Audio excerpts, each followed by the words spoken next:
Au début des années 2000, il n'y avait que la télé, le net, les journaux et la radio pour donner de l'information. Ensuite, les podcasts sont apparus. On a par la suite trouvé qu'il y en avait trop. Pourquoi? Il n'y aura jamais assez de podcasts. J'aime qu'on peut parler de la musique, des films, des nouvelles et plein d'autres sujets sans contrainte. C'est ce monde que j'aime! Bonjour et bienvenue au podcast Premier Visionnement. Le but de ce podcast est de s'amuser tout en discutant d'un film ou d'une série de films. Il est important de prendre en note que si vous n'avez pas encore écouté le film discuté aujourd'hui, je vais le spoiler complètement. Bienvenue à New York dans son futur post-apocalyptique. Aujourd'hui, nous parlons de Cyborg, sorti en 1989 et réalisé par Albert Pyun, avec Jean-Claude Van Damme, Deborah Richter, Dale Haddon et Vincent Klin. Je suis Mathieu, puis pendant l'épisode d'aujourd'hui, il est possible qu'une fois de temps en temps, je parte sur une chire, puis que je décide de crier pour rien, puis que faire des gros sons d'hommes forts, puis des sons d'ours, puis tout ça, c'est bien possible. Je suis certain que vous êtes prêts à ça. Fait qu'aujourd'hui, on parle d'un film qui est pas tout à fait là, mainstream. C'est un film qui a eu un mini succès là, dans le temps, en 1989. Si on peut dire, c'est peut-être plus un film là, de bas de gamme là, qui du temps là, dans ces années-là. C'est un film qui vient là, des studios Canon qui eux autres faisaient là, des films là, d'action ou des films à petit budget là. C'était vraiment pas dispendieux comme film, sans dire que tous les films là, qu'ils faisaient c'était pas nécessairement là, de la gagner là, mais c'était tous des films que c'est ça, ils coûtaient pas cher, mais tu sais ils ont fait des films là, comme Over the Top avec Sylvester Stallone, premier que je nomme parce que souvent je dis Over the Top, mais c'est une coïncidence. Les portées disparues avec Chuck Norris, ou d'autres films là, comme Highlander, Cobra, Delta Force, Hercule de Luigi Cozzi et plein d'autres films. Vous pouvez tout le temps vérifier là, sur Internet, là, sur Wikipédia. Il y a toute la liste de leurs films qu'ils ont fait. Puis il y a des grosses chances qu'à quelque part que vous aviez croisé là, un film qu'ils ont fait là, à quelque part là, dans votre vie si vous avez vécu dans les années 80. Le film d'aujourd'hui, comme par exemple, lui il a coûté 500 000, puis il a rapporté environ 10 millions. Fait que, dans le fond, au prorata, c'est un film qui est très rentable. Par contre, ça c'est pas mal la fin là, de ce studio-là. Le studio commençait à avoir ben des problèmes financiers. Eux autres, dans ce temps-là, en genre 88, ils étaient en train de développer là, le film là, des Maîtres de l'Univers. Ils avaient fait le premier film, ça c'est dans le fond, c'est basé là, sur des jouets là, de Mattel. Il y avait eu un premier film avec Dolph Lundgren qui faisait le personnage titre. Puis il était en train de développer la suite. Puis en même temps, ben, il y avait un plan aussi pour faire un film de Spider-Man. Fait que ça faisait genre 2 millions là, qu'ils mettaient là, pour faire ces deux projets-là. Mais c'est ça, Canon commençait à avoir des problèmes financiers. Fait que ils ont dû carrément là, abandonner les deux contrats sur ces deux projets-là. Ces deux projets-là, ils devaient être réalisés par le réalisateur Albert Pyun, que lui aussi, c'est ça, lui, dans le fond, il est habitué à travailler avec des petits budgets, puis si on regarde toute sa filmographie, ben c'est ça, c'est un maître de faire des films à petit budget. Pas nécessairement super artistique, peut-être là, comme le genre à John Carpenter, mais il y a son genre à lui, c'est plus dans le genre action, plus genre plus comme le film qu'on a aujourd'hui. Là. Mais en tout cas, je suis pas en train de dire Carpenter ou un autre est meilleur. Là, je vais toujours dire que Carpenter, pour moi, est un de mes meilleurs réalisateurs. Mais en tout cas, c'est pas de ça que je parle aujourd'hui. Albert Pyun, il était reconnu pour pouvoir faire la job avec un petit budget. C'est ça qu'il faisait là, depuis plusieurs années, puis c'est ce qu'il a continué à faire là, pendant plusieurs années après. C'est un réalisateur qui était là depuis 6-7 ans, puis qui a réussi à continuer là, sa job là, pour genre une vingtaine d'années après, en faisant environ une totale d'une trentaine de films. Fait que lui, il devait travailler sur ces deux projets-là simultanément. On utilisait là, les mêmes sets ou les mêmes décors. Je sais pas exactement, c'est pas vraiment là, décrit là, dans toutes les sources que j'ai essayé de fouiller, là, essayer de trouver là, exactement comment il allait procéder, mais c'est ça. Ils ont perdu, là, dans le fond, là, les contrats là, pour faire les deux films là, que j'ai nommés de Spider-Man puis de Maître de l'Univers. Fait que là, il arrive Canon Film avec le problème de. Ils ont déjà dépensé 2 millions. Ils ont vraiment beaucoup de problèmes financiers. Qu'est-ce qu'ils font avec qu'est-ce qu'ils ont déjà construit puis les costumes qu'ils ont déjà fait? Qu'est-ce qu'ils font avec ça? Avec Albert Pyun, il y avait une petite idée, dans le fond. Il a pris une fin de semaine, puis il a pris, dans le fond, ses idées un peu, puis il a écrit ça rapide. Il a tout remixé, dans le fond, une histoire, puis incorporé là, tout, dans le fond, ce qu'il y avait déjà de créé pour les deux films. Fait que ça a donné là, un peu le film d'aujourd'hui. Canon Film venait de faire le film de Bloodsport qui mettait en vedette Jean-Claude Van Damme. Van Damme, c'était une étoile montante dans ce temps-là. Aujourd'hui, ben, dans le fond, on le connaît à cause de les films qu'il a fait là, dans les débuts 90. Mais à cette époque-là, ben, il y avait pas mal juste Bloodsport comme succès là, sous la ceinture. Avec ce succès-là, ben, il y avait un nouvel acteur qui pouvait travailler avec, puis qui pouvait rapporter de l'argent. Puis, fait qu'ils ont quand même offert plusieurs projets là, qu'ils pouvaient faire, dont Delta Force 2 ou Ninja American 3 puis Cyborg. Ben finalement il a choisi Cyborg. On va remarquer que Delta Force c'était un film là, qui était avec Chuck Norris qui faisait aussi des films là, pour la Canon. Lui, c'est dans le fond bien reconnu là, pour avoir aidé beaucoup là, au succès là, de Jean-Claude Van Damme là, pour que dans le fond il soit reconnu là. Il a travaillé avec Chuck Norris, ils sont devenus ben copains les deux, et ça l'a aidé beaucoup là, pour propulser Van Damme. Je sais pas si mettons son choix là, c'est fait par le fait que Delta Force 1 était avec Chuck Norris, puis que dans le fond il ne voulait pas succéder à Chuck Norris, ou carrément là, commencer là, avec une nouvelle franchise en guillemets au lieu de prendre une série qui est déjà établie là, avec d'autres acteurs.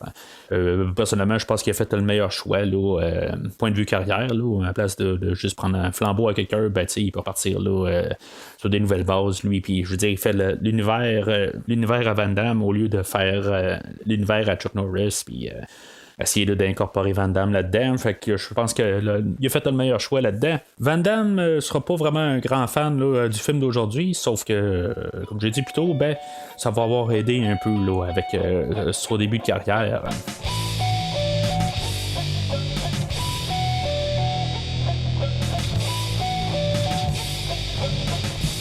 Le film d'aujourd'hui, c'est pas un film qui est bien compliqué. Il y a une thématique générale qui est plus ça vaut la peine de survivre dans ce monde-là. C'est juste la survie. C'est un monde post-apocalyptique. Est-ce que c'est un film profond? Bon, c'est vraiment pas un film profond, là. Je vais pas essayer de faire croire autre chose. Mais c'est la thématique là, du film. Mais, tu sais, vu pas mal dans la générale, c'est un film là, qui a vraiment un bon, un méchant, une fille pour accompagner le bon gars, puis un MacGuffin. C'est nos 4 personnages qu'on a dans le film. C'est les seuls personnages qu'on a besoin d'avoir. Un MacGuffin, pour ceux qui sont pas habitués un peu avec le jargon, c'est juste avoir un objet là, qui sert à faire avancer l'histoire, dans le fond. Dans ce film-là, c'est le personnage là, de Pearl Prophet, là, qui est un cyborg là, qui doit promener là, des données là, d'une place à l'autre. C'est pas un film qui essaye d'avoir un gros message clair. C'est sûr que c'est un film d'action dans toute la lignée là, de ce qu'on faisait là, à l'époque. C'est pas un film qui va essayer de se démarquer. Il va essayer de faire, dans le fond, là, une histoire simple du bon contre le mal. Il y a les deux versions du film là, que j'ai écouté pour aujourd'hui. Là. Il y a la version de Cyborg que le personnage de Pearl Prophet, elle avait amené là, des données, là, elle va avoir été transformée en cyborg pour amener des données, là, pour amener ailleurs.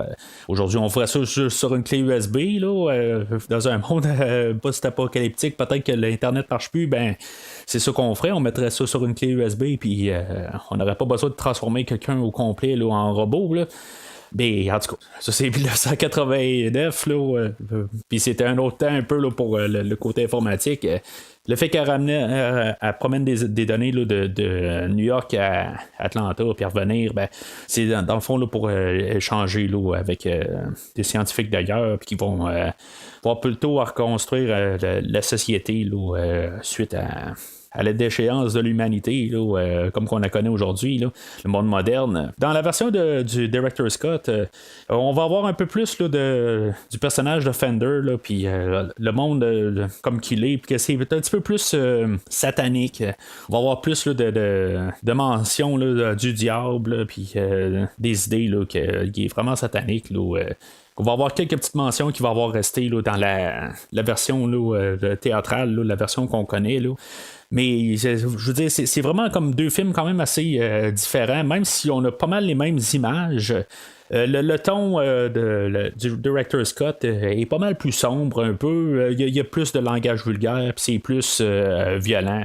Mais essentiellement, là, ça reste quand même le même film. Là, puis juste un peu le but là, de Pearl Prophet, là, le but là, qu'elle promène là, les données, ben, c'est un peu en nuance, là, pas exactement pour la même raison dans le Director Scott. Là, mais je veux dire, ça reste essentiellement la même affaire. Hein.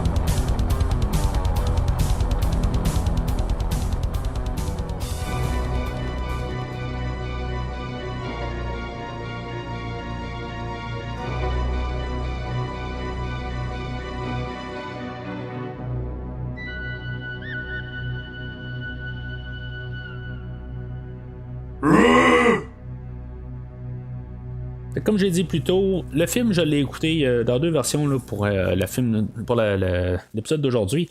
Il y a la version Director Scott, puis la version originale normale. Les deux versions se trouvent là, légalement. Là, on peut les avoir en Blu-ray, puis c'est des choses qui sont commercialement disponibles.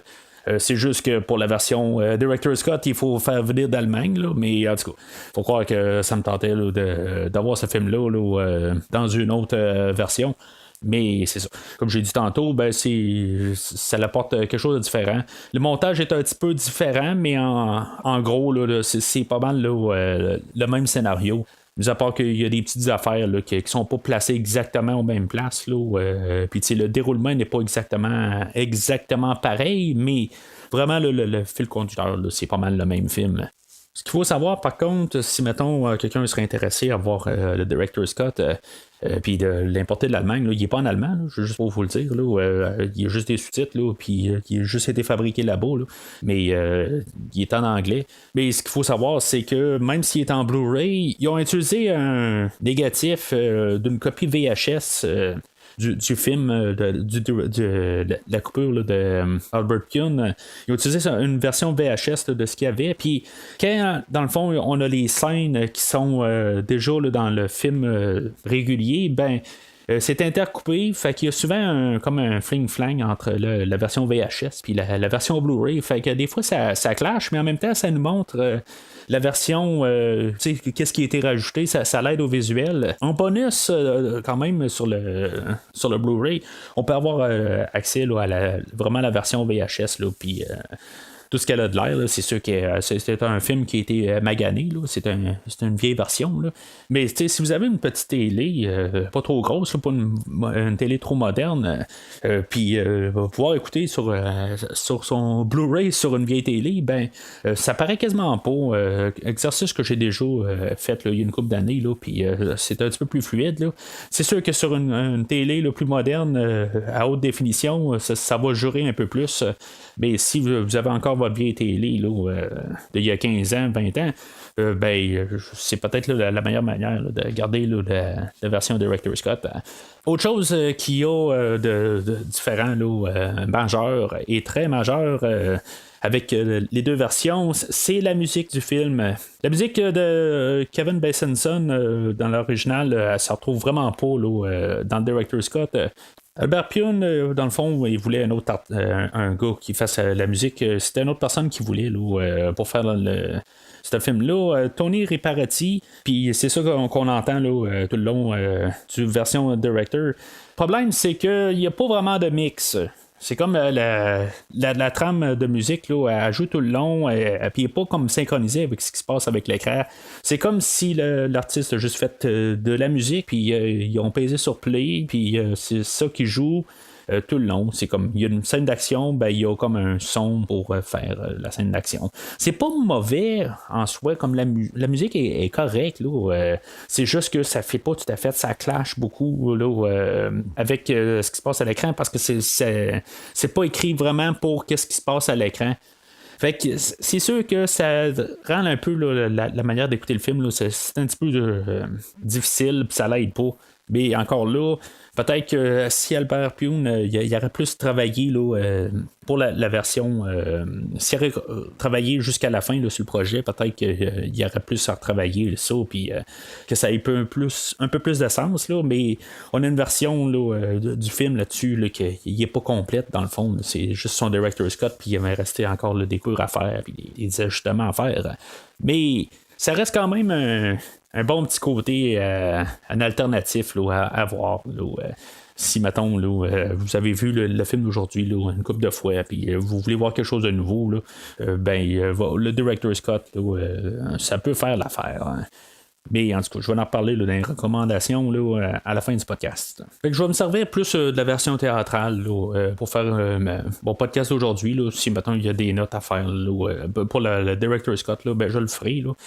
Aux endroits précis, mais pour la générale, je vais me baser tout le temps sur la version théâtrale. Fait que le film ouvre avec une narration du personnage de Fender, puis dans le fond, il nous dit où est-ce qu'on est. On est dans un New York post-apocalyptique, puis dans le fond, tout le monde moderne, moderne de 1989, dans le fond, il est revenu en arrière, tout simplement. Il n'y a plus vraiment de technologie. Tout le monde, c'est chacun pour soi. Puis, tu sais, c'est dans le fond, après ça, on voit l'ouverture avec Pearl Prophet, puis Marshall Stratt qui se sauve de la gang à Fender. Puis, tu sais, au centre-ville, dans New York, en tout cas, je pense que c'est plus un gros set, mais en tout cas, tu sais, où il y a des voitures toutes brûlées, puis tout est pas mal démoli. Tu sais, ça a l'air de rien, mais tu sais, on a regardé ça il y a peut-être une dizaine d'années, puis on se disait, revenir dans un temps de même, c'est à peu près impossible.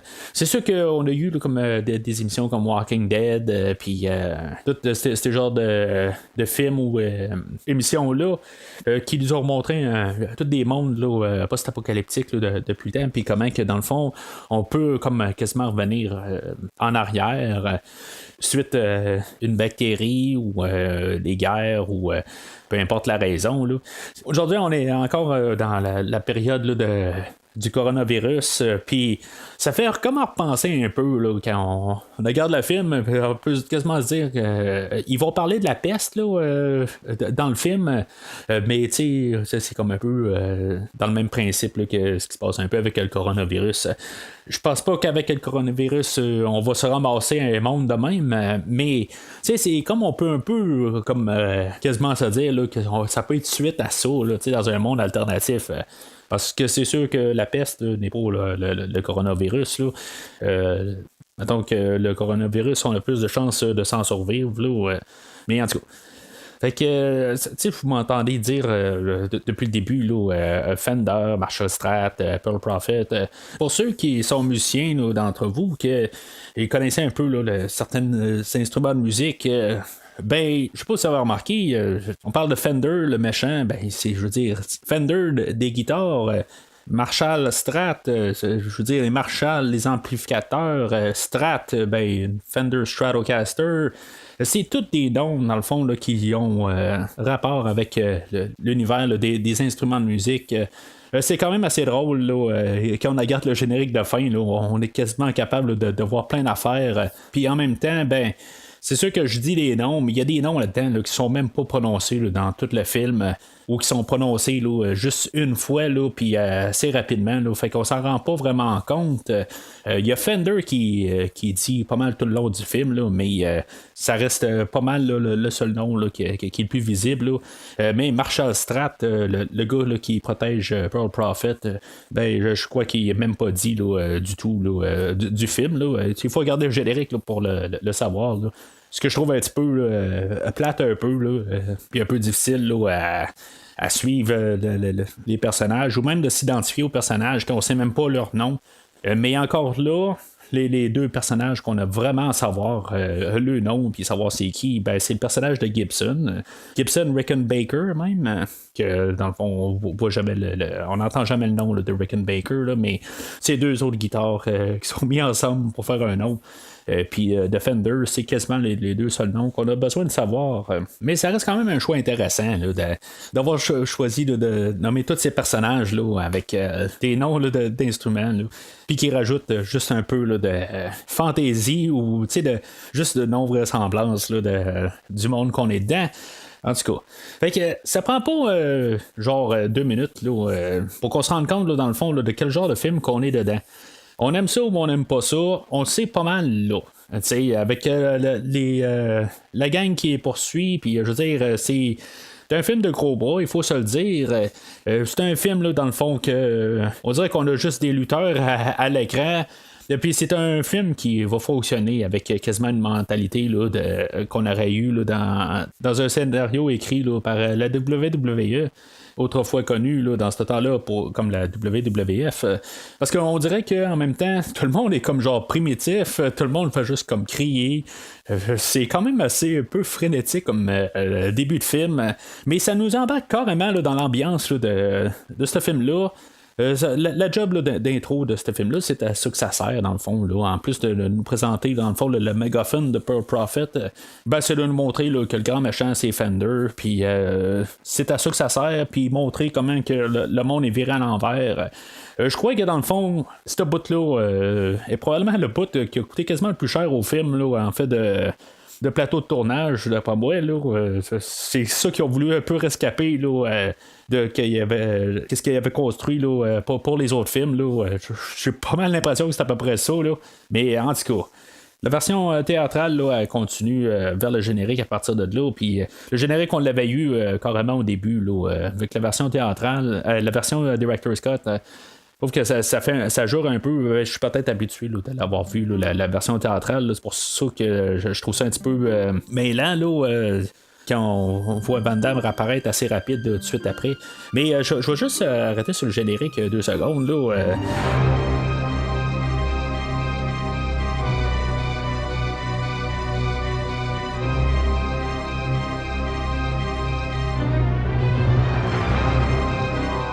c'est un générique là, qui va un peu rappeler le générique de Terminator 2 où ce qu'on voyait tout un parc qui était en feu là, je vous dis, c'est un peu la même affaire, c'est juste que ce film là est sorti là, quelques années avant. Puis en même temps, j'ai parlé un peu là, du compositeur tantôt là, de Kevin Bacon. J'adore cette trame sonore là. Je veux dire, c'est très 80 là. Mais c'est juste comme, tu sais, il fait sa job. Ok, je veux pas dire que c'est une des plus grandes trames sonores que j'ai entendues, mais c'est une trame sonore que je trouve qui fit bien avec le film, pour le film qu'on a aujourd'hui.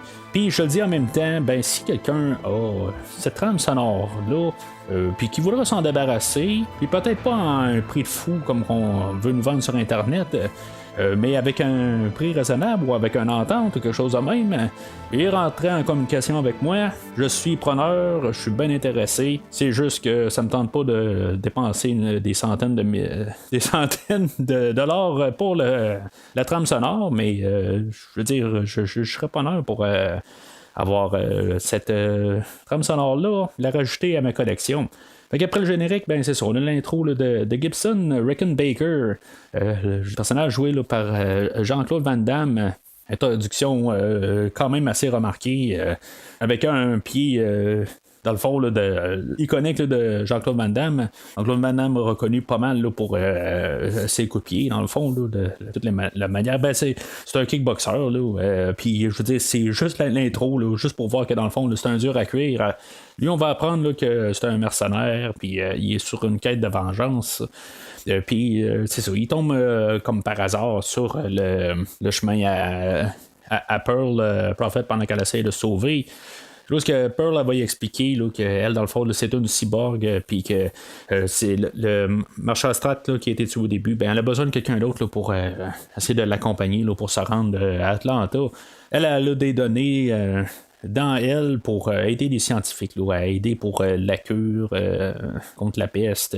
Puis c'est ça, dans la version Director's Cut, ben, ça nuance un peu. Là, dans le fond, c'est pour aider un peu avec la technologie pour restarter un peu le monde. Là. Fait que c'est un peu là, de la nuance. Là, mais je veux dire, ultimement, là, ça reste un mégaphone. C'est pas bien important au film, mais c'est juste que dans le fond, pour un peu y donner un but, mais sans y donner un but, parce que dans le fond, ça va pas vraiment influencer Gibson là, tout le long du film. Là. Lui, il va pas rechercher à aller la sauver tout le long du film. Lui, il est juste en quête de vengeance.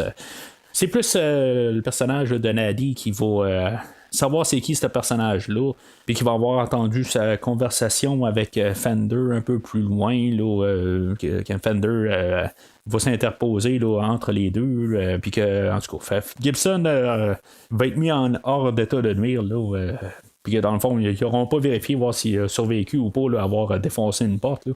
Et en tout cas, fait que Pearl elle va partir avec Fender.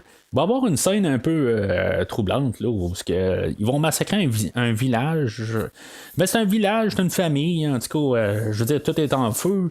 Moi, je vois un village, quand je fouille un peu partout, on parle de juste une famille, là. Bon, ok, peut-être que je vois encore plus gros que qu'est-ce qu'ils veulent nous montrer à l'écran, là. Puis c'est parfait. Je veux dire, en bout de ligne, on est un film à petit budget, puis on essaie de nous montrer plus là, que ce qu'il y a à l'écran, là, puis on se sert là, de tout ce qu'on a, puis en tout cas, ça a l'air à peut-être plus. Ça. Mais en bout de ligne, il a massacré, ça a l'air juste une famille. Ou encore là, c'est peut-être juste que je suis en train là, de juste mélanger les deux versions ensemble. Là, mais en tout cas, fait que je trouve que c'est une scène qui est quand même assez brutale. Tu sais, je veux dire, on avait vu là, la décapitation là, de Marshall Strat au début. Là, ben, on l'a vu, en tout cas, on a vu les résultats. Mais en tout cas, je veux dire, le Fender là, qui casse le cou là, de la femme, là, puis je veux dire, qu'il sac un coup là, de bâton en face de l'autre. C'est pas nécessairement super visuel, mais on comprend qu'est-ce qui s'est passé, là, puis je veux dire, c'est quand même brutal. Puis, tu sais, dans le fond, il faut juste rajouter, dans le fond, là, au personnage de Fender, voir comment il est méchant, puis je veux dire, c'est le méchant ultime, puis qui pense juste à tuer, puis à le satanisme, puis tu sais, ben, je dis satanisme là, à cause du Director's Cut, là, mais en bout de ligne, là, il pense juste à la mort, puis je veux dire, juste le chaos, là. Ça reste juste une caricature. Il n'y a pas le genre de nuance, il n'y a pas de place où qui va avoir un peu un état grisâtre un peu, puis voir qu'il peut-être qu'il va un peu trop, là. Je veux dire, c'est juste le méchant ultime, là. Puis c'est correct que je suis capable de vivre avec ça. C'est ça qu'on veut nous présenter comme film. Mais ce qui me faisait peur un peu là, à la première fois là, que j'écoutais peut-être le Director's Cut, c'est que je voulais peut-être pas avoir un excédent là, de satanisme à quelque part. Là. Genre rituel là, qui apparaissent là, dans une scène coupée. Là, ça a été un peu ma peur en quelque part. Puis là, c'est correct, ça apparaît pas. Là. Ça reste juste du verbal sans plus. Il n'y a pas là, de sacrifice à rien. Là, ça reste là, le même film essentiellement. Là, mais en tout cas. Fait qu'ils vont embarquer sur leur bateau, puis c'est encore là, du paradage là, de muscles, puis je veux dire, c'est comme s'ils sont sur le bateau, puis la seule affaire qu'ils pensent, c'est encore tout tué, puis je veux dire, ils sont tous en train de déguiser le couteau, puis ils sont juste comme prêts à débarquer comme tous des sauvages, puis en tout cas, Je trouve ça hilarant à voir. Tu sais, qu'il y a vraiment du monde qui sont juste comme minded de même. Là, puis c'est vraiment caricatural. Puis c'est filmé d'un côté caricatural. Puis on aime ou on n'aime pas ça. Tu sais, on a eu juste l'intro avant le générique pour savoir si on aimait le film ou on n'aimait pas le film. C'est juste, on étend dans le fond là, tout cet univers-là par la suite du film. Mais on nous a donné nos bases là, en 2 minutes. Puis, tu sais, je veux dire, c'est comme fait en caricature pour simplifier les choses. Puis ça reste simple. Tu sais, je veux dire, un enfant là, de 10 ans, il peut comprendre là, la totalité. Là, si c'est pas un enfant de 5 ans, il peut comprendre le film là, assez facilement. C'est peut-être pas un film nécessairement pour un enfant de 5 ans, mais encore là, j'ai vu ce film-là, je devais avoir même pas 10 ans, là, fait que ça m'a pas affecté du tout avec la violence. Là. Je veux dire, c'est des affaires là, qui étaient dans le général, là, dans la culture là, de ce temps-là. Là, fait que la version théâtrale, là, tout le moins, là, était accessible là, pas mal à tout le monde. Là. Mis à part un peu là, les côtés brutals là, au début du film. Là. Je dis pas que c'est un film là, de famille. Là. Je vois pas là, genre la femme, le mari et les 2 enfants et le chien s'assirent devant le téléviseur pour écouter ce film-là. Mais je veux dire, c'est un film là, qui est quand même accessible là, pour ses paramètres. Là. On va avoir le personnage là, de Nadie là, qui va apparaître là, des décombres là, je vais appeler le village là, parce que moi je vois un village là, qui est passé au massacre. Puis que Gibson, il faut juste comme dans le fond se défendre. C'est quasiment une chance que dans le fond il a pris autre chose, qu'il l'a pas tué sur place, là, qu'il s'est rendu compte là, que c'était une fille. Faut croire que je veux dire, dans le fond c'est un monde qui est tellement de gros bras, puis c'est un monde très masculin. Fait que on voit une fille, ben je veux dire c'est pas une menace. Fait que lui, dans le fond, il va juste se rassurer qu'elle n'est pas morte, puis pas ça pour partir de son bord. Là. Elle va avoir entendu que Pearl pouvait apporter là, la cure ou arranger là, un peu là, l'univers qui sont dedans. Puis, dans le fond, elle, son but, là, ça va être de s'arranger là, que Pearl elle se rende à Atlanta. Fait qu'elle va suivre Gibson. C'est là qu'on va avoir aussi un peu comme un peu le thème d'espoir, là, le thème de qu'est-ce que l'univers qu'il est. Là, on voit un peu là, des gens là, qui vivent là, dans ce monde-là. Ça vient un petit peu de nulle part, un peu. Là. C'est comme où est-ce qu'il est exactement. Là. Ils vont se ramasser dans un genre de bar. Là, puis, en tout cas, pour que César Gibson va parler avec le barman, puis il va jaser avec. Ils vont nous expliquer un peu là, où est-ce qu'on est, puis où est-ce qu'il va aller. Dans le fond, là. C'est vraiment un peu un discours qui est quand même un peu pivot sur le film. Là. Mais je veux dire, c'est quasiment la seule information qu'on a, puis que ça va propulser le film. Sans être bien important, mais c'est là où on peut juste comprendre là, avec les 4 lignes de dialogue qu'il y a dans cette scène-là, surtout tout ce qu'on s'en va. Parce qu'on voit même un peu du monde souffrant, puis c'est comme si Gibson, il est habitué à ce monde-là, puis c'est plus pour embarquer peut-être là, dans le monde à Nadie qu'elle elle voudrait que tout ça cesse. Là, puis je veux dire, je suis un peu dans son bord pour ça, là, mais en tout cas. Puis on va remarquer, il y a une scène dans la version théâtrale, puis il est un petit peu. Dans le fond, il y a une suite à cette scène-là dans la version Director Scott. Van Damme, dans le fond, là, il va défendre un petit garçon là, il se fait voler son ballon par des bombes ou des pirates. Là, puis finalement, c'est ça, il va le défendre, puis il va y redonner son ballon. Ce petit gars-là va revenir là, dans le Director's Cut une fois que, dans le fond, il va avoir parti là, sur son chemin là, pour aller vers Atlanta. Ben, Gibson va retomber sur le corps du petit garçon. Avant là, de l'attaque dans la bâtisse brûlée, juste avant ça, ben, c'est ça, il va retrouver le corps du petit garçon qui s'est fait attaquer, dans le fond, par les pirates là, qui va se battre avec là, dans Bâtisse. Je dirais que ça fait peut-être plus un peu la manière que tout ça se déroule là, dans la version Director's Cut. Ça a l'air un peu de n'importe qui là, qui apparaisse pour attaquer là, dans la version théâtrale. Mais il y a plus une fluidité d'idées idée dans le director. Mais encore là, c'est un monde où ce que tu peux te faire attaquer n'importe quand par n'importe qui. Fait que je veux dire, c'est quand même logique là, dans la version théâtrale. Puis en théorie, on n'avait pas besoin là, d'avoir d'explication, de savoir c'était qui. Ça peut être juste n'importe qui, carrément. Mais comme je t'ai dit, la version Director's Cut était peut-être un petit peu plus brutale, puis plus violent. Fait que c'est quelque chose qui fait de plus là, dans cette version-là. Puis ça fait juste rajouter là, à la douleur à Gibson, dans le fond, là, qu'on va voir un peu plus loin. Là. Fait que c'est pas mal la première grosse scène d'action dans la bâtisse brûlée. On va voir que Nadie, tu sais, je veux dire, honnêtement, je suis pas trop fan nécessairement là, du personnage. Je sais pas si c'est l'actrice ou quoi. Je veux dire, elle fit pas vraiment parce qu'en bout de ligne, elle sert à rien. C'est pas elle qui va même aider Gibson là, dans tout le film. À chaque fois qu'elle va être là pour l'action, elle n'a pas vraiment quelque chose à montrer. C'est pas une actrice qui a déjà fait des films d'action avant. Elle va en faire plus tard dans sa carrière, mais à partir de là, je veux dire, elle est pas à l'aise, puis on peut remarquer que c'est juste tout le temps des coupures fait juste pour qu'elle ait de l'air à faire quelque chose, mais en bout de ligne, là, elle est pas capable. Puis c'est plate parce que c'est un film qui est un peu basé là-dessus, de l'action, puis montrer comment qu'il faut se défendre. Puis elle a pas ces capacités-là. Puis, en tout cas, je dirais pas que c'est nuit au film parce qu'on s'attarde vraiment pas sur ce personnage-là. Mais en même temps, ben, au pire, ça donne à Gibson juste une raison là, de se battre là, pour un peu la défendre, là, pour qu'elle se fasse tuer à chaque fois là, qu'il se passe quelque chose.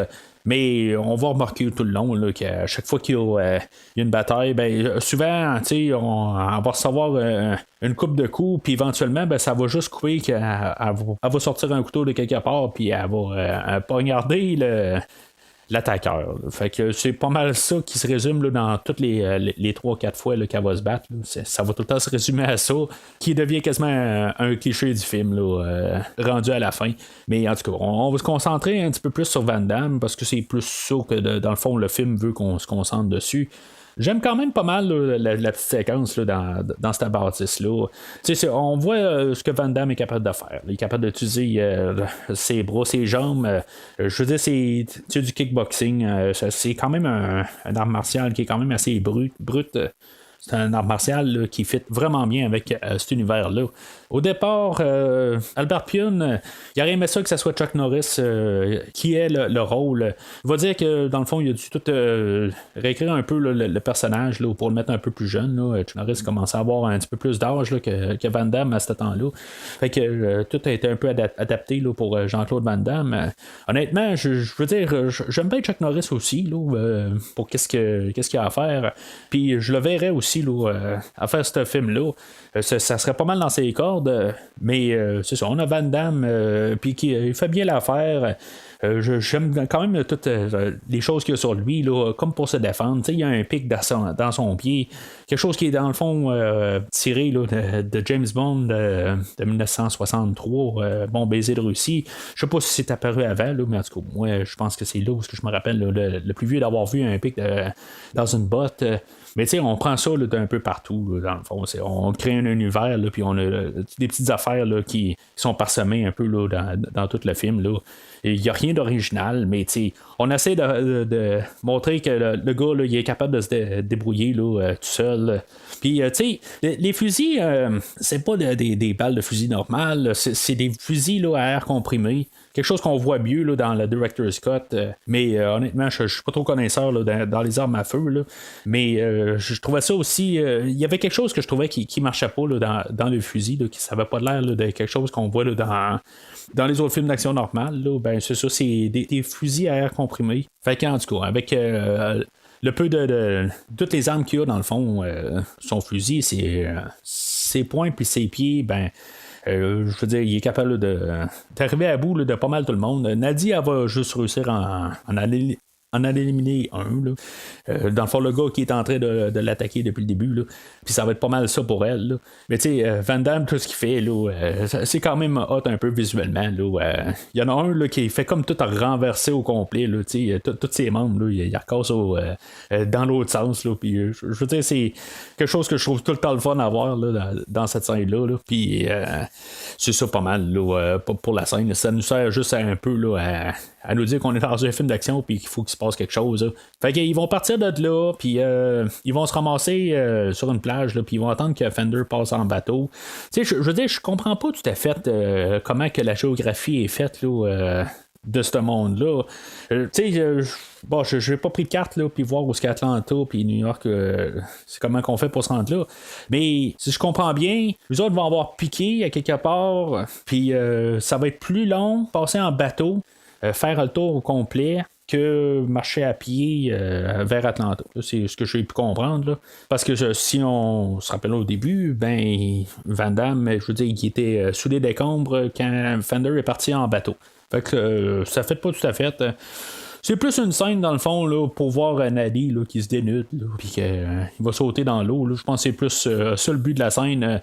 Puis au pire, voir les muscles de Jean-Claude Van Damme. Van Damme, généralement, il est quand même assez exhibitionniste aussi dans ses films. Là, fait que c'est un peu une scène qui sert à ça. Là.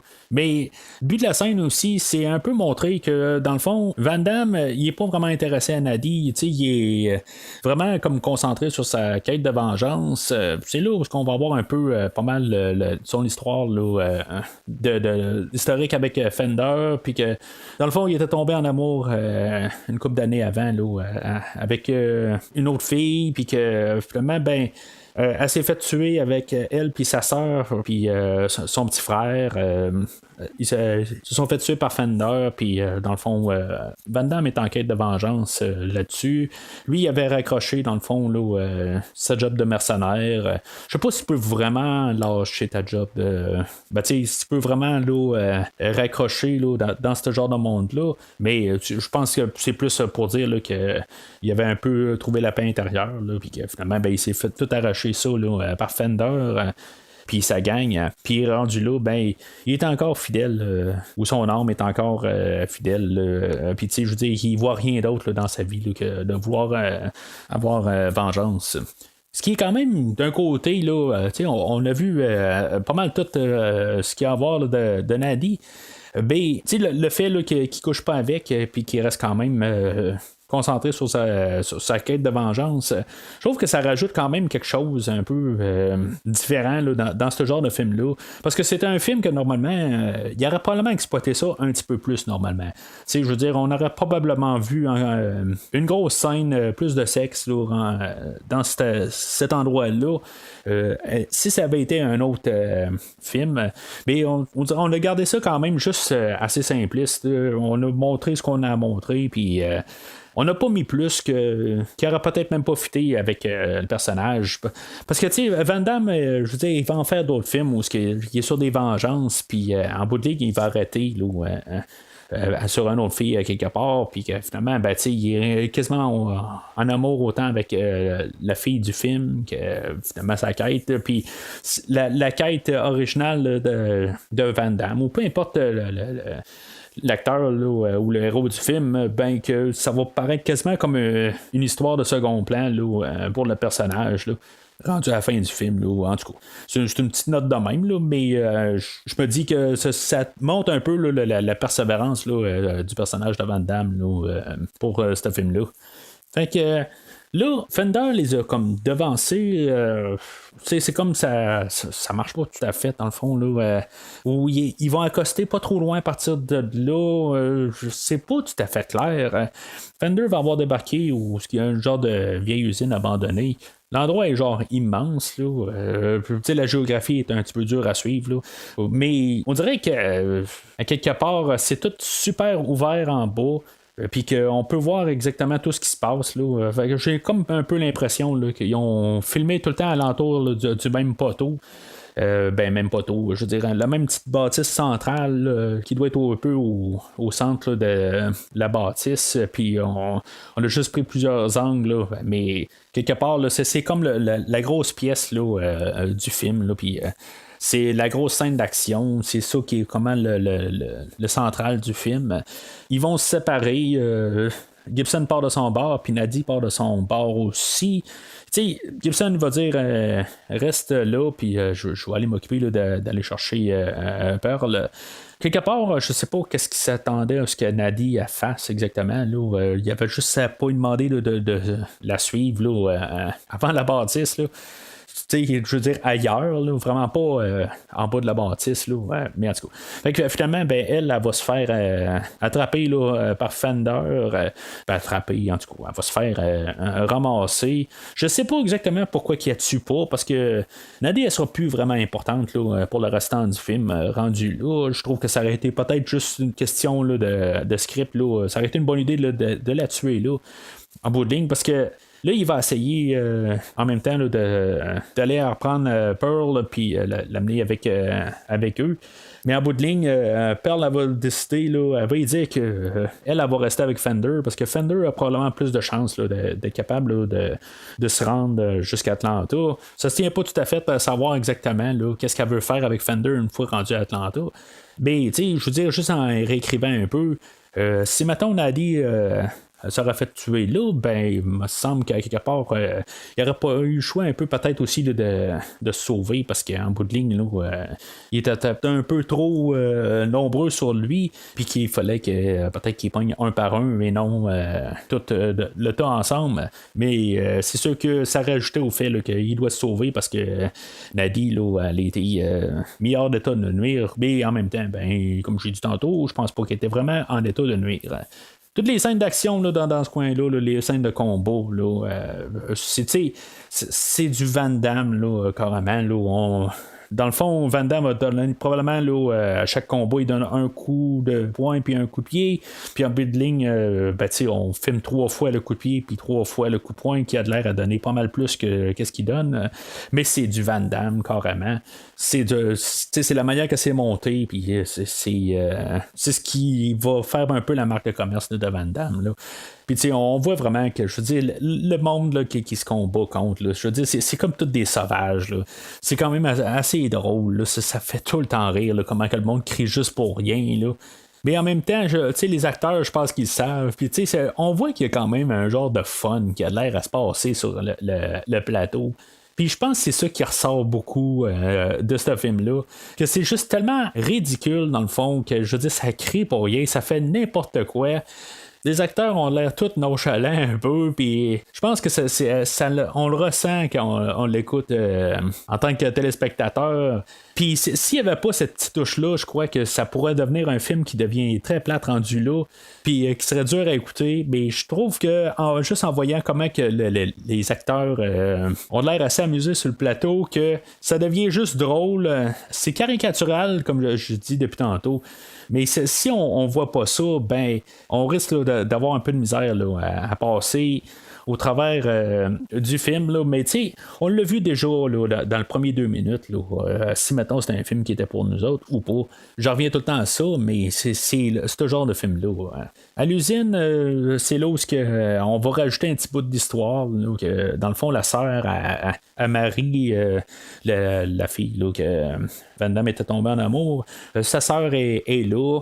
Puis elle, dans le fond, c'était la seule survivante là, du massacre là, de Fender auparavant dans la vie de Gibson. Là, mais encore là, tu sais, ça a comme pas vraiment là, d'impact sur le film. Ça, c'est sûr que je trouve ça un petit peu plate, que ça n'a pas plus d'impact. Mais c'est le genre de film, je veux dire, c'est juste un film d'action, puis on essaie de quand même juste faire 1h30 là, de fun, puis sans vraiment trop se casser la tête. Puis je suis quand même un peu d'accord avec ça.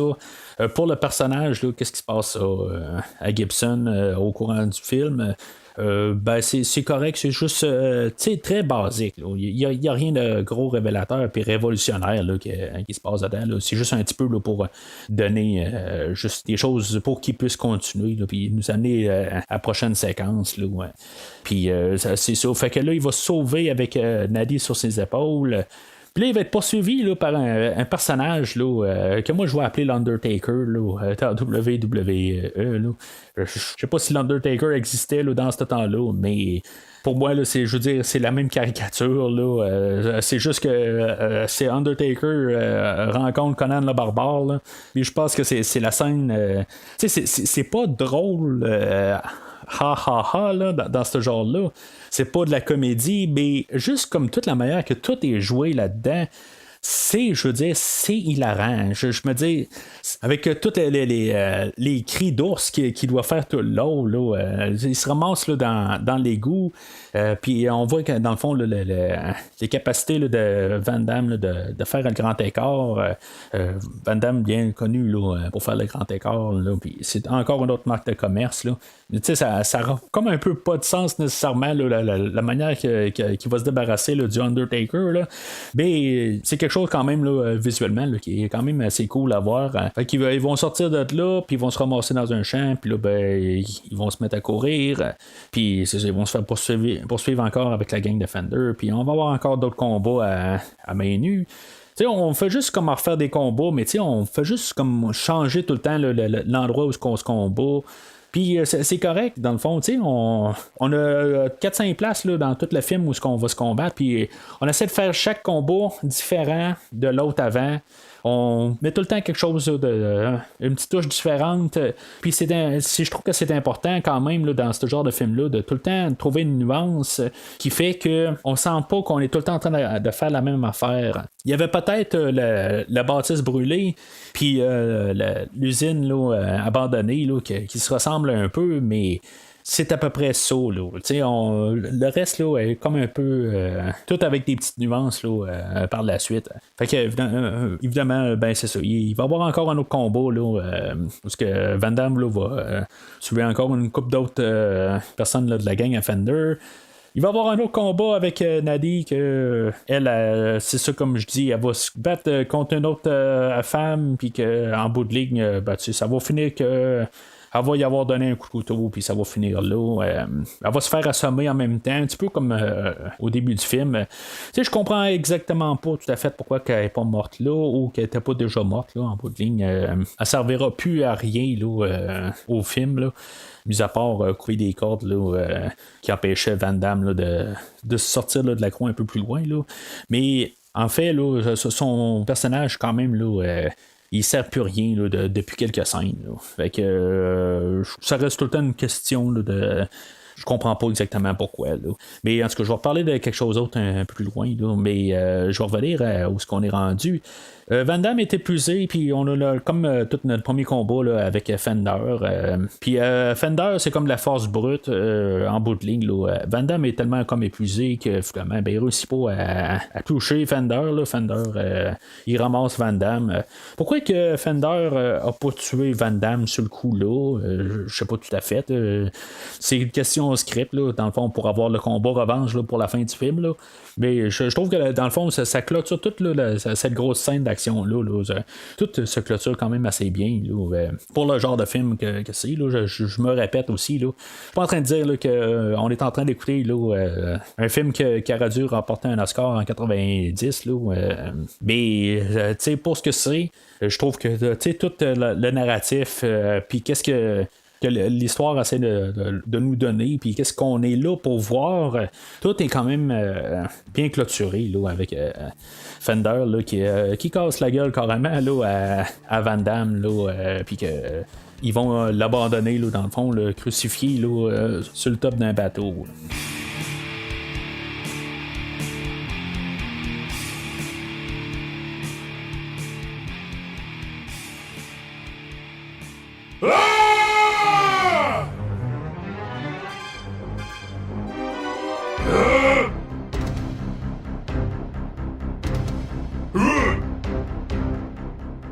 Fait que Van Damme, il va être crucifié sur un bateau. Dans le fond, il va penser à tout son cheminement là, jusqu'à là.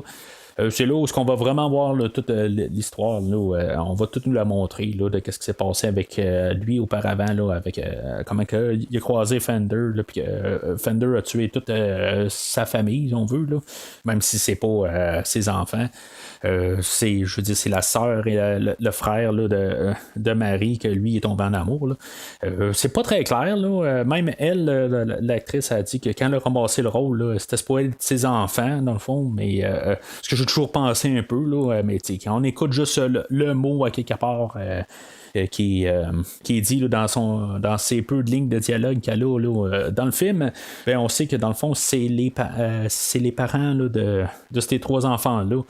Qui ont été tués, puis c'est pour ça que dans le fond ils ont engagé Gibson là, pour les protéger, puis les amener là, à une maison, puis pour être comme un peu écarté là, de toutes les gangs, là, puis tous les troubles là, dans la grosse ville.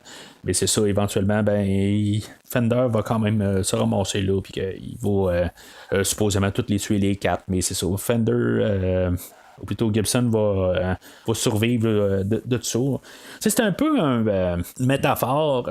Je pensais pas tout à fait là, parler de tout ça là, dans un film là, comme ça, là, tout à fait. Là. Ben, on a un genre de métaphore. Van Damme qui ressort du trou, c'est un peu comme une renaissance. Puis que dans le fond, il va avoir son personnage qui va changer là, de direction à partir de là. Puis, tu sais, en même temps, là, narrativement, où est-ce qu'on est rendu au milieu du film, c'est là où, en même temps, il va réussir à se déprendre là, d'être crucifié. C'est là où, dans le fond, peut-être qu'on avait besoin de Nadie pour aider Gibson là, de se déprendre là, de le poteau qui était dessus. Tu sais, je suis capable là, de casser le poteau qui était dessus, là, de genre 8 pouces là, d'épais. S'il est capable de casser ça, il est sûrement capable là, de trouver moyen là, de se déprendre un peu plus. Là. Je dis ça de même. Là. C'est comme pour dire encore là, pourquoi qu'on a gardé Nadie jusqu'à là. Puis qu'il aurait pu avoir un autre impact s'il était morte un peu plus tôt là, dans le film. Mais ça me laisse quand même penser que peut-être qu'elle aurait pu donner signe de vie là, un petit peu avant, puis peut-être qu'elle aurait aidé à descendre avant de là. Parce que l'autre côté, j'ai toujours comme pensé si il aurait cassé le poteau puis il serait tombé autrement, soit il aurait pu comme carrément mourir là au lieu de mourir cramé au soleil. Là. Parce qu'en même temps, quand il est rendu à terre, c'est pas nécessairement la plus belle manière de tomber à terre s'il tombe face à première ou même tomber à quelque part d'autre sur le bateau puis que finalement il aurait pu être plus dangereux en bout de ligne puis qu'il aurait pu carrément le tuer en tombant. Fait que pour raison X, ils vont avoir encore réussi à être plus vite que Fender, puis ils vont réussir à arriver plus vite qu'eux autres à Atlanta. Que Fender était parti plus vite quand il a laissé Jean-Claude Gibson sur le bateau crucifié. Il est parti directement, mais en bout de ligne, qu'est-ce qui s'est passé exactement à partir de là pour que Van Damme et Nadie soient en avant d'eux? Je comprends pas tout à fait. On va avoir eu juste un petit discours là-dedans, qu'en bout de ligne, il y a Fender puis Pearl qui vont parler, puis qu'on va peut-être comprendre. Pearl en avait parlé qu'il y avait probablement des ressources assez pour éliminer Fender une fois rendu à Atlanta. Mais c'est juste un petit bout pour rajouter pourquoi que Fender est peut-être un peu intéressé à aller à Atlanta, mais je veux dire, dans le fond, ça aboutit à rien, dans le fond. Lui, il voit juste la destruction. Puis elle, dans le fond, elle essaie de l'amener là, pour l'éliminer.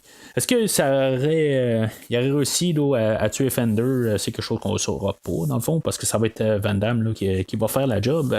Puis cette scène-là, elle sert à quoi? Juste quasiment à donner un peu un calme avant la tempête. Là. La tempête qui est, dans le fond, une tempête de pluie qu'on a pour le restant du film. Encore une fois, c'est le combat final. On essaie de changer un peu la manière qu'on présente le combat. En train de me dire que ça a dû être quand même un peu plus compliqué à filmer là, avec toute l'eau qui tombe. Là. Encore on a dit qu'il va se combattre contre une autre lutteuse, puis qu'il va se terminer par un poignardage pendant que Van Damme il est en train d'éliminer tout le restant de la gang à Fender. Ils sont rendus avec genre 6 personnes. Mais tu sais, ça contredit un peu certains plans, parce que quand il parlait dans les bois quand il était avec Pearl, je crois qu'il y avait plus de personnes en arrière de Fender que ce qu'on voit comme combat à la fin. Mais en tout cas, fait que Van Damme est réussi à passer au travers de pas mal tout le monde, puis là il se ramasse un contre Fender. Là il va avoir aussi Nadie qui une fois qu'elle va avoir fini avec son combat à elle va se faire tuer par Fender. je sais pas, je trouve que pour le tout, s'il était décédé au milieu du film, ça aurait eu peut-être un petit peu d'impact. On aurait compris pourquoi aussi en même temps, Van Damme il y avait de la haine encore à continuer en plus de Marie. Ben, il y avait Nadie à rajouter là-dessus. Puis en même temps, ben, Nadie, elle voulait aller sauver Pearl. Puis Van Damme aurait pu comme prendre ce flambeau-là, puis ça aurait pu en rajouter en plus. Là, qu'elle meurt à la fin, il n'y a pas vraiment d'impact. Je trouve que c'était un mauvais choix. Mais encore là, comme je dis, depuis le début du film, je n'ai pas vraiment d'attachement au personnage de Nadie. Puis le film, on dirait qu'il ne veut pas du tout qu'on ait un attachement. Là. Puis il va y avoir aussi le personnage de Hayley, qui était la sœur à Marie, qu'elle va virer de bord au courant du combat. Là, finalement, elle va virer sur le bord à Van Damme. Là, elle va avoir cliqué un peu plus tôt que c'était la personne qui les avait aidés à sortir de la ville. Puis en tout cas, on va voir c'était qui le personnage de Van Damme. Là, puis finalement, elle va, dans le fond, sauver un peu Van Damme de se faire massacrer. Puis c'est ça. Dans le fond, c'était pas vraiment nécessaire de rajouter ça. Là. Elle aurait pu mourir au début ou elle aurait pu pas revenir. Là, ça aurait peut-être rajouté encore quelque chose. Parce qu'en bout de ligne, là, ça paraît comme tout rebooter un peu. C'est sûr que ça l'aide un peu au personnage de Gibson, d'un peu peut-être revoir un peu un semblant de la vie qu'il y avait avant. Là, que finalement, Marie est peut-être pas comme totalement morte, en guillemets. Là, mais en tout cas, fait que il va avoir comme une fausse mort à Fender, où ce que lui il va s'avoir fait poignarder carrément au cœur, mais il va avoir survécu à ça. Le Director Scott, il termine là. L'autre combat suivant, là, où ce qui se combattent dans une genre de cabanon, quelque chose de même, là, il n'existe pas là, dans le Director Scott. Mais ça sert juste à comme un peu à reponter l'adrénaline là, pour qu'on casse la gueule un peu à Fender. On n'avait pas vraiment vu là, depuis le début du film. Là, c'est un peu là, le moment héroïque, là, un peu, là, ce qu'on peut dire, yes, enfin, notre héros est en train là, de gagner, tu sais. Je trouve qu'en bout de ligne, pour ce genre de film-là, là, c'est vraiment mieux là, d'avoir rajouté cette scène-là. Là, ça finit à plat quand on n'a pas cette scène-là. C'est pas grand chose, c'est 1 minute et demie, mais je trouve que c'est bien important là, pour juste un peu clôturer, puis ça paraît pas bâclé à la fin. Parce que c'est ça, la scène suivante, il ramène Pearl à New York. C'est comme elle a fait sa mission, elle a accompli. Dans la version Director Scott, on va comme un peu comprendre que dans le fond, Pearl, leur plan n'était pas si bon que ça en bout de ligne. Là. On va comprendre là, qu'ils ont peut-être un peu de manigance, puis il y avait peut-être un plan là, pour avoir plus une suite, là, puis une genre de domination du monde. Là, puis en tout cas, c'est l'impression qu'on me donne. Là. Il y a une scène qui a été rajoutée là, dans le Director Scott, là, mais ça a été vraiment rajouté là, dans le temps là, qu'ils ont produit là, le Blu-ray là, en genre 2012. C'est rajouté dans le fond là, pour faire une genre de suite directe par le réalisateur Albert Pyun qui n'a comme pas rapport. Là, peut-être qu'on aurait pu comprendre là, si le film aurait vu le jour. Là. Mais on a une fille qui apparaît genre 9 mois plus tard, là, qui apparaît comme le Terminator, là, qui est tout nu, genre, là, mais qui approche l'écran, là, puis le Director Scott finit de même. Ça n'a comme pas rapport. Ça jure même, là, c'est aucun rapport. J'aime bien mieux la version théâtrale. Là, que ça reste un peu nébuleux de ce qui se passe par la suite. On va avoir l'idée là, que peut-être que Van Damme c'était la cure à tout ça. Là. Je veux dire, est-ce qu'on vainc des maladies là, par les poings?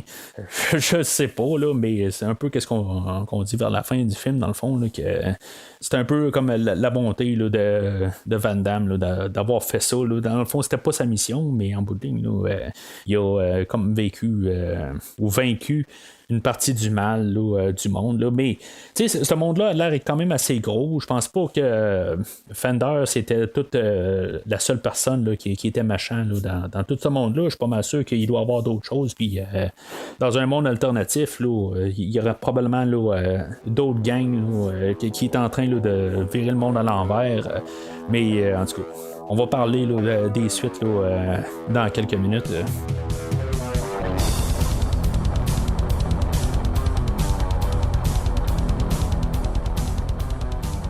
En conclusion, il faut comprendre que c'est pas un film qui est grandiose.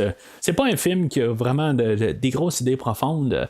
L'idée profonde, là, c'est de faire un film de divertissement là, pour 1h26. Moi, honnêtement, je vais l'endosser le film, mais pour ce qu'il est. C'est pas un film que je vais dire, c'est un film, un must. Qu'il faut vraiment le voir pour comprendre tout. Pour moi, là, ce film-là, c'est un film que peut-être que pour certains, le film de post-apocalyptique à voir, ça va être genre Mad Max. Moi, ça va être Cyborg. On est un peu dans le même genre d'univers, puis c'est sûr que Mad Max est arrivé avant ce film-là. Puis il a pas mal été probablement inspiré pas mal aussi par Mad Max, mais avant de réussir à voir Mad Max, moi j'ai vu Cyborg. Puis ça reste un film que il est pas dur à écouter. C'est 1h26. C'est un film qu'on peut écouter puis juste faire marcher, puis on peut quasiment être en train de faire autre chose, puis il n'y a pas vraiment là, de moment où c'est vraiment là, long et pénible. C'est pas un grand film, je vais vraiment stresser là-dessus. Il y a des films qui étaient meilleurs, si on veut, que j'ai pas donné mon endossement, je vais l'avouer, sauf que ce film-là, il prend vraiment ses côtés négatifs, puis, tu sais, comme les acteurs, il n'y a personne qui est vraiment un bon acteur là-dedans. Mais sauf que ils vont tellement s'appuyer là-dessus que ça va devenir une force. Il y a à peu près pas grand-chose de mal à dire à ce film-là. Il y a peut-être le personnage de Nadie, comme que je dis, que en bout de ligne, elle sert pas à grand-chose, puis qu'on essaye de, point de vue script, là, de lui donner une importance, mais en bout de ligne, elle sert à rien. Puis, comme je dis, tu sais, les acteurs sont pas bons, c'est un négatif, mais en bout de ligne, ils tournent ça en positif.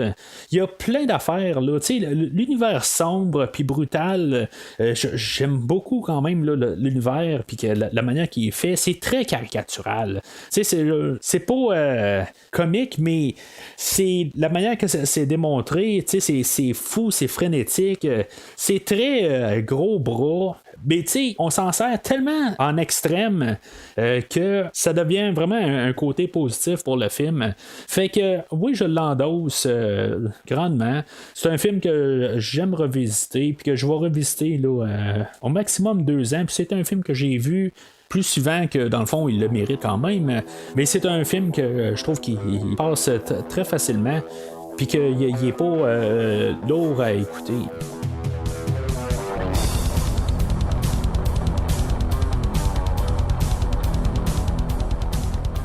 En 1993, il y a une compagnie de production qui s'appelle Trimark qui a ramassé les droits là, de Cyborg, puis qui a produit 2 suites.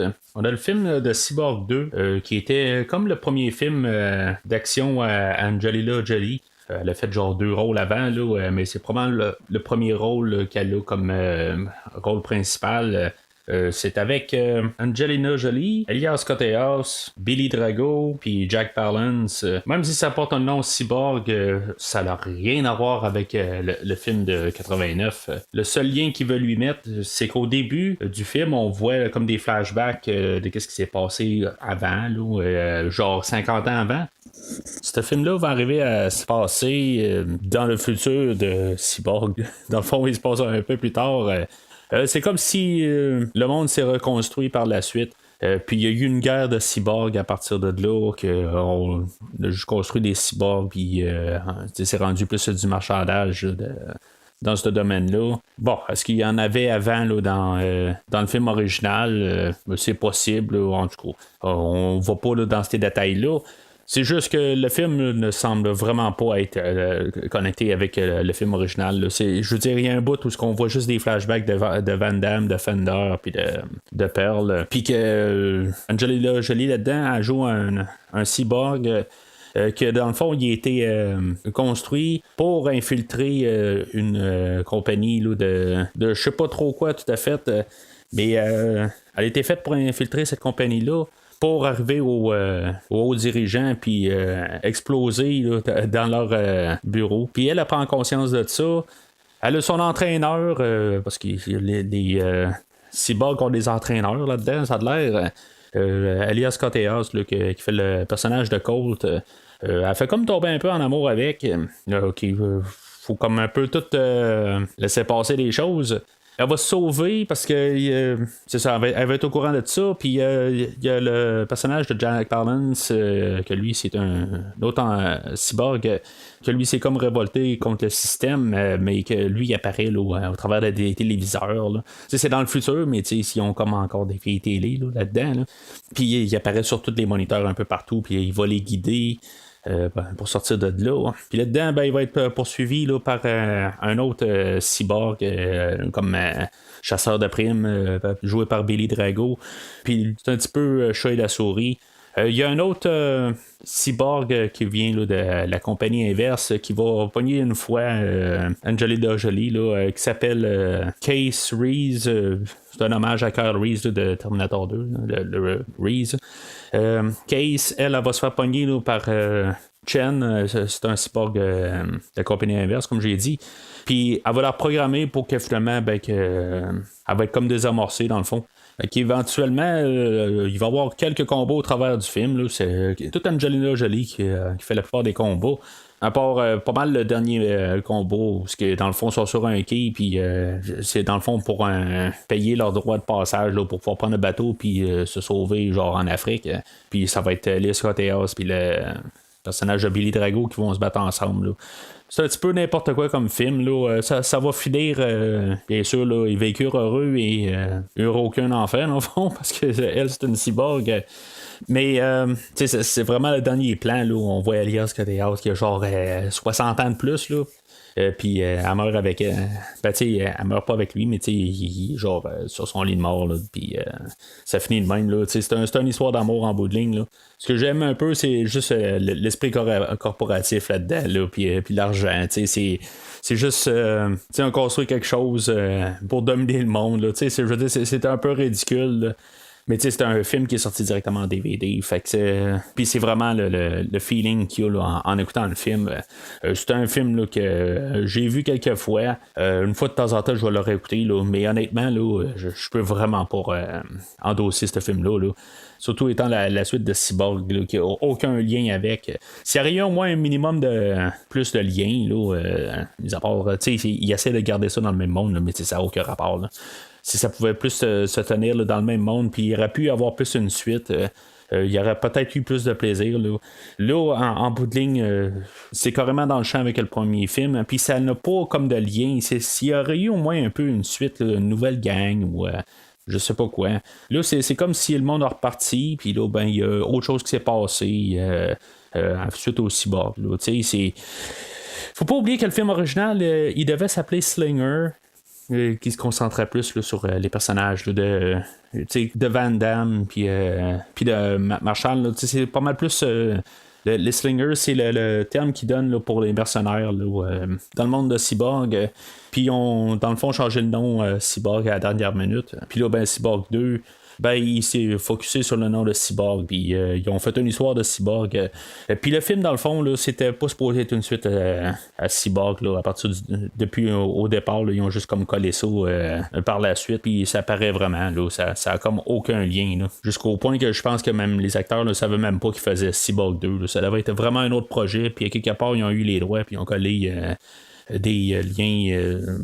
En superimposant là, des dialogues, parce que ça n'a vraiment aucun rapport. L'année suivante, on a donné naissance à Cyborg 3. Quand je dis donner naissance, c'est quasiment un jeu de mots. J'ai dit tantôt que Angelina Jolie et Elias Koteas vécurent heureux et eu aucun enfant.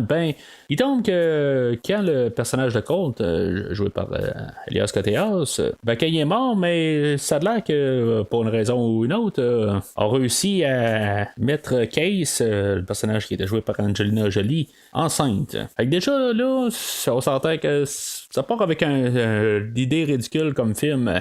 Angelina Jolie n'est pas revenue pour la suite. Elle a été remplacée là, par Christine Hager. Et il y a d'autres acteurs là-dedans, dont Zach Galligan, qui lui jouait dans les 2 films de Gremlin. Il y a Malcolm McDowell aussi qui est là-dedans, que lui il faisait le personnage de Dr. Loomis là, dans les remakes là, de Halloween avec Rob Zombie. Et Richard Lynch, que lui fait le méchant principal.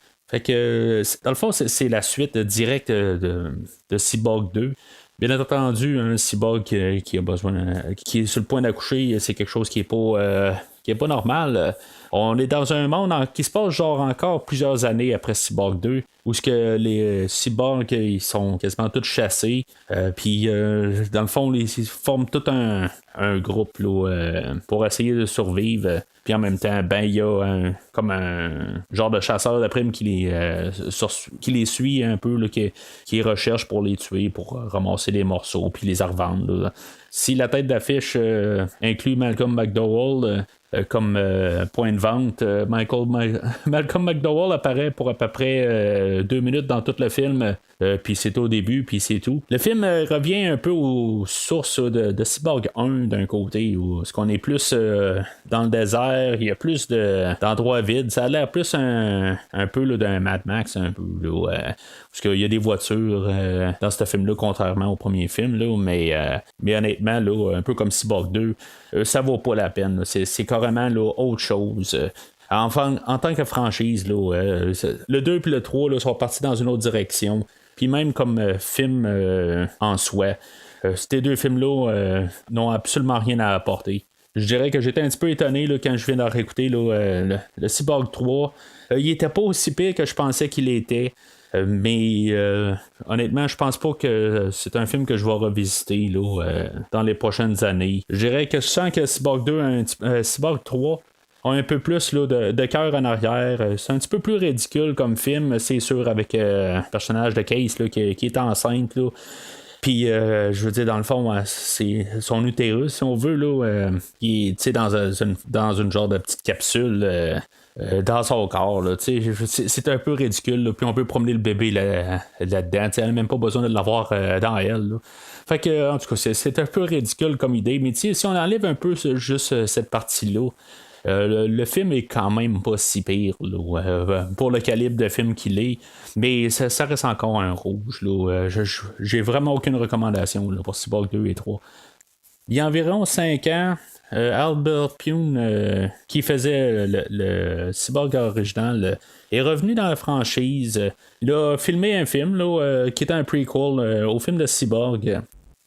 Dans le fond, ça avait servi là, du Director's Cut là, de Cyborg pour un peu booster là, l'intérêt pour ce film-là. Cyborg Dark Rift, après ça, il a changé de nom, c'est devenu Cyborg Rise of the Slingers. Il a travaillé dessus, mais Albert Pyun, il est devenu malade. Il a une maladie là, de démence. Puis même si le film est tout filmé, il paraît que ce film-là ne sortira pas, malheureusement. Je sais pas à quel point il restait comme travail à faire dessus, mais il a abandonné, là, trop malade. Alors, ce film-là ne devrait pas voir le jour, à moins que quelqu'un lui succède. Sauf ce qui rentre en contradiction, c'est que quelques années plus tard, il y a peut-être 2 ans, il s'est mis à travailler sur un nouveau film de Cyborg. Ça, je comprends pas tout à fait. Le film là, de Cyborg Rise of the Flesh Eaters.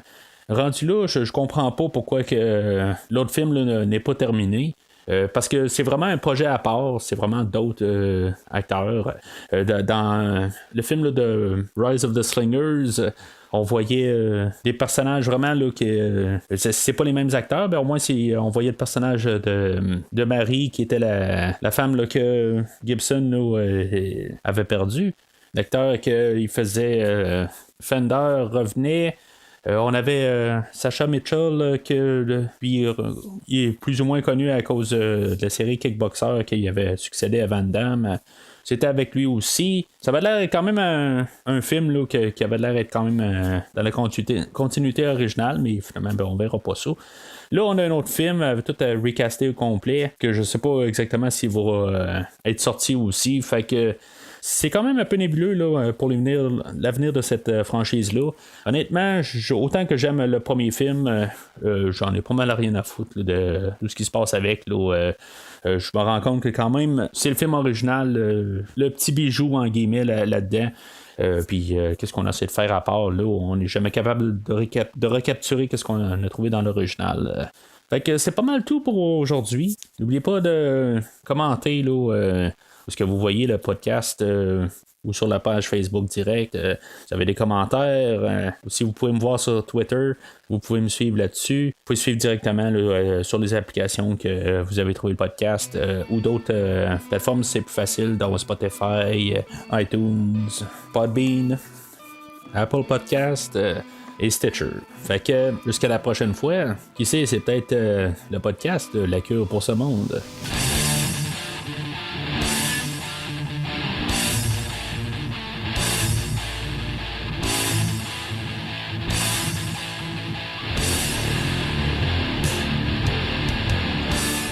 Merci d'avoir écouté cet épisode de Premier Visionnement. J'espère que vous vous êtes bien amusés. Revenez-nous prochainement pour un nouveau podcast sur un nouveau film. Les opinions qui se sont dites sont les miennes et ont pour but de mieux comprendre le film et ou trouver un sujet de discussion et non de servir comme version officielle ou définitive du film discuté ici. N'oubliez pas de suivre la page Facebook de Premier Visionnement pour être informé de nouveaux podcasts. Vous pouvez écouter Premier Visionnement sur plusieurs plateformes, dont Spotify, YouTube et Stitcher. Merci et au prochain épisode.